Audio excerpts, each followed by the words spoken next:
Bienvenue sur Équilibre ta vie avec Virginie, le podcast dédié à la philosophie Ikigai. Je suis Virginie Toranti et ensemble, nous allons explorer chaque semaine comment découvrir et vivre pleinement ce qui donne du sens à notre vie au quotidien.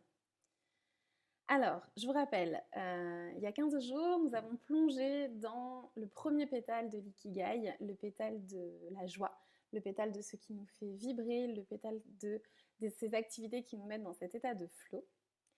La semaine dernière, nous avons plongé dans le deuxième pétale, qui est le talent, ce en quoi je suis unique, quelle est mon unicité, au-delà même des conventions. Voilà, j'ai un talent pour le tricot et pour autant, ce n'est pas à la mode et c'est pourtant mon talent. Je dois l'assumer et voir la beauté de ce talent. Et inversement, j'ai un talent pour, je ne sais pas, jouer au tennis et pour autant, je n'aime pas ça.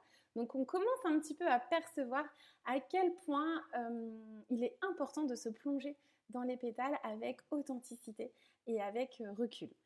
Alors aujourd'hui, bienvenue dans la plongée du troisième cercle, le troisième pétale, celui qu'on traduit souvent par ce pourquoi je peux être payé et que moi je préfère remplacer par ce pourquoi je peux générer de la valeur.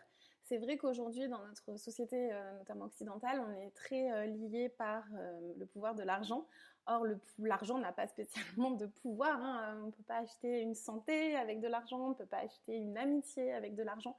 Donc, bien évidemment, l'argent n'a pas de pouvoir, mais c'est une énergie de troc, en fait, qui nous permet d'échanger un savoir-faire, par exemple, dans le cas d'un salarié qui échange une compétence, un savoir-faire par de l'argent. Mais on pourrait très bien échanger un savoir-faire par un autre savoir-faire. J'aime bien l'exemple, par exemple, des échanges de maisons. Voilà, je n'ai pas d'argent et pour autant, je sais pas, j'ai un joli appartement dans un endroit touristique. Je peux faire de l'échange de maisons et voyager sans pour autant avoir besoin d'énormément d'argent. Donc c'est là où on voit que quand on sort de l'enfermement donné par la notion d'argent, le champ des possibles devient beaucoup plus grand.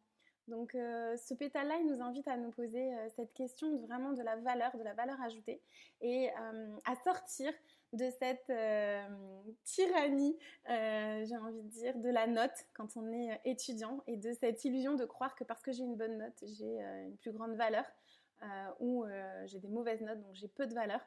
Ou dans le cas après de l'âge adulte, j'ai plus de valeur parce que je gagne plus d'argent. Eh ben non.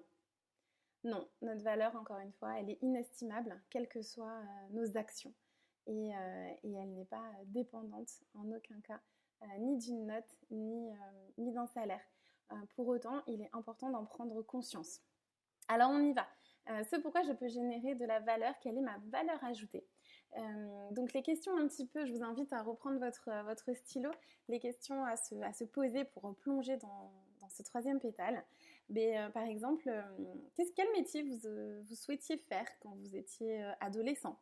euh, Quel frein vous empêcherait de faire ce métier?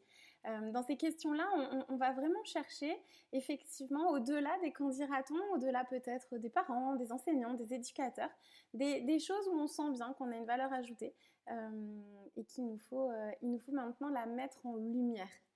Je vais vous inviter à vous poser un petit peu sur la liste de tous vos savoir-faire qui pourraient vous faire gagner de l'argent ou que vous pourriez échanger.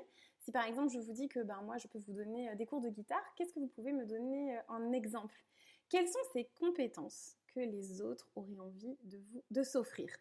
Donc là, on n'est vraiment pas forcément lié au talent, donc on peut effectivement lier les deux. Voilà, j'ai du talent, je ne sais pas, dans le fait d'organiser, c'est facile pour moi.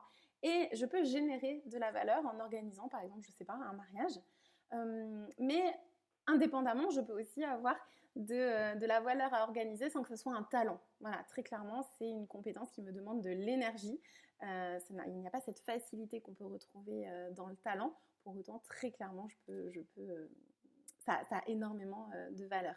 Donc c'est ça qu'on va chercher. On va chercher où est-ce que je suis fort pour créer de la valeur. C'est intéressant aussi dans ce pétale-là de se poser la question de quelle est ma définition de la réussite. C'est quoi réussir ma vie pour moi? Pour moi. Pas pour les autres, pas pour l'extérieur. Moi. Ma définition de la réussite. Est-ce que pour moi, réussir ma vie, c'est vivre en pleine nature? Est-ce que pour moi, réussir ma vie, c'est vivre à la capitale, entourée de culture? Est-ce que pour moi, réussir ma vie, c'est vivre à l'étranger? Est-ce que réussir ma vie, c'est avoir des enfants, fonder une famille? Ou pas du tout? Est-ce que réussir ma vie, c'est voyager? Est-ce que réussir ma vie, c'est chanter? C'est profiter? Quelle est ma définition? Est-ce que c'est gagner beaucoup d'argent? Est-ce que c'est avoir une grande maison avec une belle piscine? Est-ce que pas du tout? Il y a autant de définitions de la réussite qu'il y a de personnes. Et je vous invite vraiment à mesurer la différence entre réussir dans la vie et réussir sa vie. On a beaucoup d'exemples de personnes qui potentiellement ont réussi dans la vie et pour autant, quand ils mesurent le chemin parcouru, ils sont passés à côté finalement de ce qui était essentiel pour eux. Donc le plus tôt possible, on se pose cette question, le plus tôt possible on peut réajuster. Et donc c'est vraiment une question intéressante à se poser. Elle fait également le lien avec John Lennon, cette fameuse citation quand il raconte, voilà, on demande à un enfant qu'est-ce que tu voudras faire plus tard? Il répond heureux. On lui dit alors qu'il n'a pas compris la question et il répond c'est vous qui n'avez pas compris la vie. C'est important dans cette partie justement des compétences, de savoir au service de quoi en fait on veut les mettre.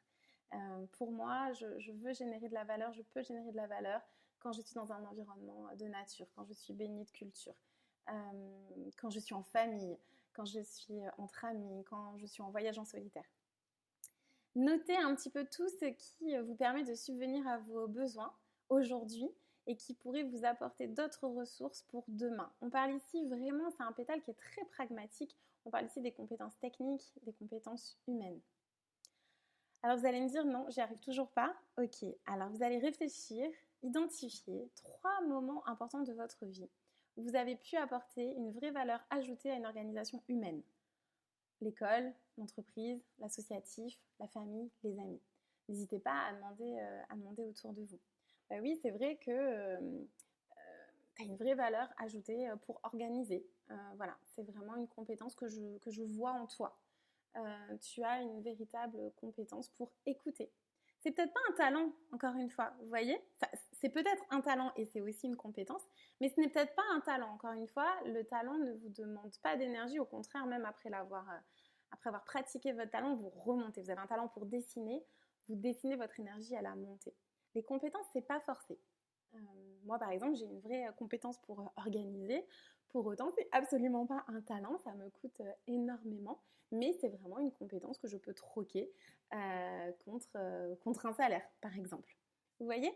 Allez vraiment mesurer, mettre en lumière ces compétences, encore une fois, techniques et humaines qui peuvent vous faire gagner de l'argent ou un échange de bons procédés.